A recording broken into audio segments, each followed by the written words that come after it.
قال له انت منين؟ قال له والله انا من العراق. قال له انت عراقي؟ امام صادق. قال له اي مولاي من العراق. قال له تزور الحسين كل يوم؟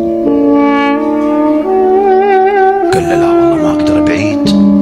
قال له زين بالاسبوع مره تزوره؟ قال له لا والله ما اقدر. قال له زين بالشهر مره؟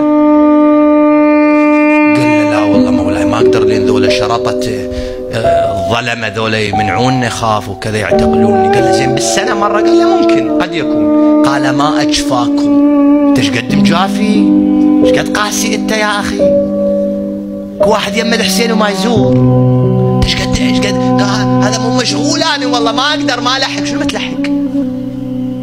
شنو ما تلحق؟ وهذا الوصال وصال الله.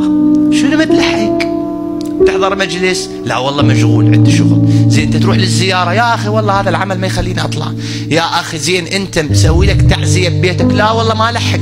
زين انت طابع لك كتاب مشارك لك بشيء بفضائل؟ يا اخي والله ما اقدر. كل شيء ما يسوي. هذا موده مال شنو؟